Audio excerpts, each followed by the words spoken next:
बिस्मिल्लाहिर्रहमानिर्रहीम बिस्मिल्लाहिर्रहमानिर्रहीम। नेक्स्ट जो लेक्चर है वो है यील्ड के यील्ड किसको कहते हैं। Yield mean amount of product form in a given chemical reaction. किसी भी रिएक्शन में जो क्वांटिटी ऑफ प्रोडक्ट बनती है उसको हम यील्ड कहते हैं। फिर yield is further classified into different types. The first one is theoretical yield। के theoretical yield क्या है? So yield which is calculated from balanced chemical equation। वो yield जो हम balanced chemical equation से calculate करते थे उसको हम क्या कहते हैं? theoretical yield कहते थे। मतलब जितने अभी तक आपने stoichiometric calculation की उसमें सब में आपने theoretical yield मालूम की, ठीक है। फिर एक्चुअल यील्ड किसको कहते हैं? Yield which is calculated from experimental data. अब एक्चुअल यील्ड आप स्टोइचियोमेट्रिक कैलकुलेशन से नहीं निकाल सकते, इसके लिए आपको लैब जाना पड़ता है और आपको एक्सपेरिमेंट करना पड़ता है, फिर उस डेटा के ज़रिए आप एक्चुअल यील्ड मालूम करते हो, ठीक है। अब दूसरा जो क्वेश्चन होता है कि actual yield is less than theoretical yield। Actual yield हमेशा लेस होता है theoretical yield due to the following reasons. किन वजूहात के बिना पे एक्चुअल यील्ड कम होती है थ्योरेटिकल यील्ड से? सबसे पहले देखिए रिएक्शन रिवर्सेबल हो सकता है। अगर रिएक्शन रिवर्सेबल हो तो भी थ्योरेटिकल यील्ड जो होगी वो ज़्यादा होगी एक्चुअल यील्ड से। इनकम्प्लीट रिएक्शन, क्योंकि हमें पता है कि दुनिया में कोई भी ऐसा रिएक्शन नहीं है जो कम्प्लीटली प्रोडक्ट में कन्वर्ट हो जाए। मैकेनिकल लॉस भी हो सकता है। मैकेनिकल लॉस मीन के फिल्ट्रेशन के ज़रिए, सेपरेशन के ज़रिए, वॉशिंग के ज़रिए, क्रिस्टलाइजेशन या वेइंग के ज़रिए आपका केमिकल ज़ाया हो सकता है। साइड रिएक्शन और पैरेलल रिएक्शन, साइड रिएक्शन और पैरेलल रिएक्शन भी। अब देखें साइड रिएक्शन किसको कहता है? अब ये फिनॉल है, ये HNO3 के साथ रिएक्ट करता है तो ये दो किस्म के प्रोडक्ट बनाते हैं। एक को कहते हैं हम आर्थो नाइट्रोफिनॉल, दूसरे को पैरा नाइट्रोफिनॉल कहते हैं। अब ये वाला जो है मेन प्रोडक्ट है क्योंकि NO2 और OH के दरमियान हाइड्रोजन बॉन्डिंग है। यहाँ पे OH और NO2 के दरमियान हाइड्रोजन बॉन्डिंग नहीं है तो ये साइड प्रोडक्ट है और ये मेन प्रोडक्ट है। सो अब देखिए ये एक्सेस में बनाना तो इसकी वजह से एक्चुअल यील्ड में कमी आएगी। फिर by product formation, by product भी तो बन सकता है किसी रिएक्शन में, मतलब ABCD। अब ये D जो है ये बेसिकली बाय प्रोडक्ट है और ये C मेन प्रोडक्ट है। सो बाय प्रोडक्ट जो एक्सेस में बने मेनली ये कंडेंसेशन पॉलीमराइजेशन में बनता है, ठीक है। बाय प्रोडक्ट या कोई छोटा सा मॉलिक्यूल बन जाता है जिसकी वजह से एक्चुअल यील्ड में कमी आती है और वो थ्योरेटिकल यील्ड से कम होता है। फिर नेक्स्ट इस चीज़ को ख़त्म करने के लिए हम एक और यूज़ करते हैं एंड दैट इज़ कॉल्ड क्या? Percent yield. कि परसेंट यील्ड क्या होता है? अब परसेंट यील्ड आपको बताता है show the efficiency of a reaction, कि रिएक्शन कितना एफिशिएंट था, आपने कितना प्रोडक्ट बनाया, आपका रिएक्शन कितना वैल्यूएबल है। सो परसेंट यील्ड जो होते हैं ये रेशो होता है actual yield percent ratio between actual yield and theoretical yield.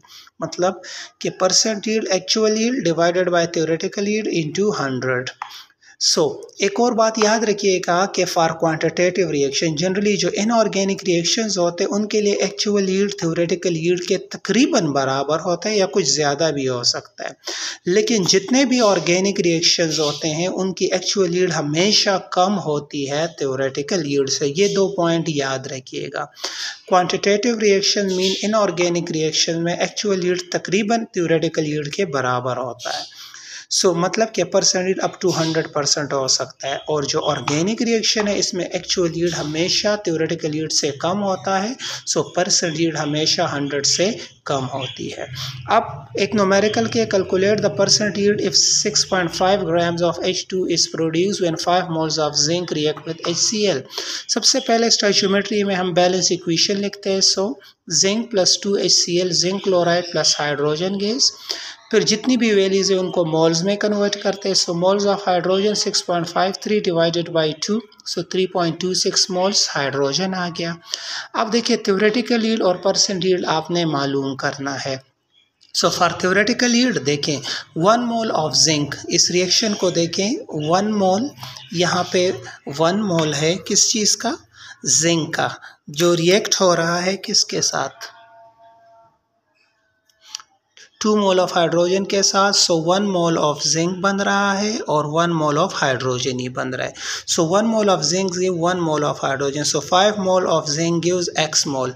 So 5 cross multiply करें, सो x will be 5 mole of hydrogen is produce. ये 5 मोल जो बना, this is theoretical yield. Actual yield आपको यहाँ पे गिवन है।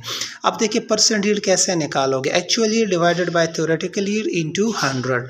सो 3.25 डिवाइडेड बाय 5 इंटू 100, सो कितने percent हो गया, 65%। So this is the percent yield of the reaction. अब नेक्स्ट देखिए कुछ इंटू टेस्ट के MCQ जो पास्ट पेपर में आए हुए थे, वो देखिए इस स्टोइचियोमेट्रिक चैप्टर से। बाकी तो हमने न्यूमेरिकल तकरीबन सब तमाम कर दिए। अब जो पहले MCQ है कि how many atoms are present in 64 AMU of SO2। अब स्टूडेंट करते हैं क्या, पहले MU को ग्राम में, तो एक शॉर्ट ट्रिक याद रखिएगा। 64 AMU ऑफ SO2 है, सो सल्फर का atomic mass that is 32 AMU, oxygen का 16 है। सो अब देखिए इसमें एक सल्फर है, सो 1 इंटू 32, 2 क्या है, ऑक्सीजन है, सो 2 इंटू 62, सो 32 एंड 32 गिव्स 64। सो इसमें टोटल कितने एटम्स हुए, 3 atoms. So 64 AMU of sulphur dioxide have 3 atoms. अब एक और MCQ इंटू टेस्ट का कि mass of 1 molecule of oxygen कितना होगा। अब इसमें भी स्टूडेंट गलती करता है, लेकिन मैंने आपको एक रिलेशन बताया था कि number of molecules moles into Avogadro number के बराबर होता है। अब मोल्स की जगह मैंने mass in gram divided by molar mass लिखा। अब इससे मैंने मास निकालना है, so mass number of molecules into molar mass cross multiply किया divided by Na Avogadro number. So number of molecules कितने हैं, 1 आपको गिवन है कि 1 molecule. Molar mass of oxygen कितना है, 32, वो भी मैंने लिख लिए। और Avogadro number, so 32 divided by Na grams. एक और के how many grams of calcium is present in 0.5 moles of calcium carbonate. अब आप देखिए कि 1 मोल ऑफ कैल्शियम कार्बोनेट में 40 ग्राम्स कैल्शियम होता है, 12 ग्राम कार्बन और 48 ग्राम्स ऑक्सीजन होता है। सो 0.5 मोल में कितना हो जाएगा, ये 40 हाफ हो जाएगा, सो 20 grams will be your answer.